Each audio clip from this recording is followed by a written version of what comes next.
Hi friends, welcome to my channel. ದೇಹದಲ್ಲಿ ಅತಿ ಹೆಚ್ಚಿನ ಪ್ರಮಾಣದಲ್ಲಿರುವ ಖನಿಜ ಯಾವುದು? ಕ್ಯಾಲ್ಸಿಯಂ.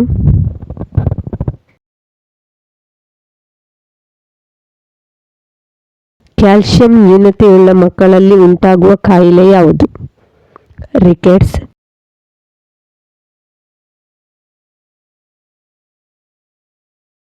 ಹಿಮೋಗ್ಲೋಬಿನ್ನಲ್ಲಿರುವ ಮಾಂಸಖಂಡಗಳ ಮೂಲ ಘಟಕ ಯಾವುದು? ಕಬ್ಬಿಣ.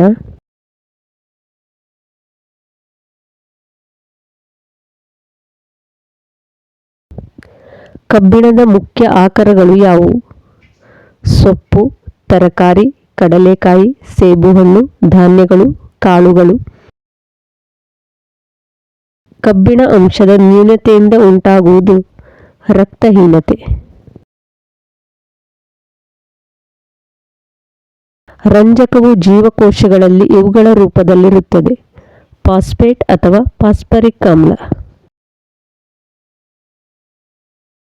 ಸ್ನಾಯು ಮತ್ತು ನರಗಳ ಕಾರ್ಯಕ್ಷಮತೆಯಲ್ಲಿ ವಿಶಿಷ್ಟ ಕಾರ್ಯನಿರ್ವಹಿಸುವುದು ಮೆಗ್ನೀಷಿಯಂ.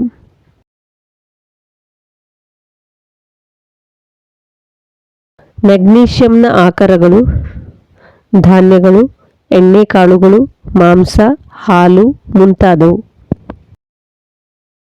ಅಯೋಡಿನ್ನ ಮುಖ್ಯ ಆಕರಗಳು ಯಾವುವು? ಕಡಲಮೀನು, ಉಪ್ಪು ಮುಂತಾದವು.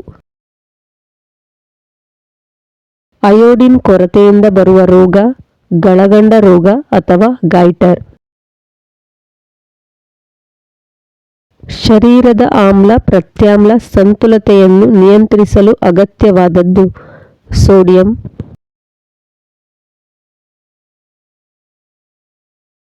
ಶರೀರದ ಜೀವಕೋಶಗಳಲ್ಲಿ ಹಾಗೂ ಕೆಂಪು ರಕ್ತ ಕಣಗಳಲ್ಲಿ ಪ್ರಮುಖವಾಗಿ ಇರುವುದು ಪೊಟ್ಯಾಷಿಯಂ.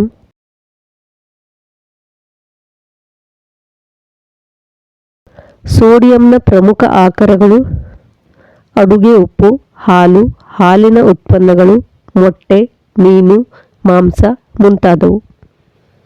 ಪೊಟ್ಯಾಷಿಯಂನ ಪ್ರಮುಖ ಆಕರಗಳು ತರಕಾರಿ, ಧಾನ್ಯ, ಸೊಪ್ಪು, ಕಾಳು, ಎಣ್ಣೆ ಬೀಜಗಳು ಮುಂತಾದವು. ಪೊಟ್ಯಾಷಿಯಂ ಕೊರತೆಯಿಂದ ಬರುವ ರೋಗ ಅಪೌಷ್ಟಿಕತೆ ಮತ್ತು ಅಶಕ್ತತೆ. Thanks for watching.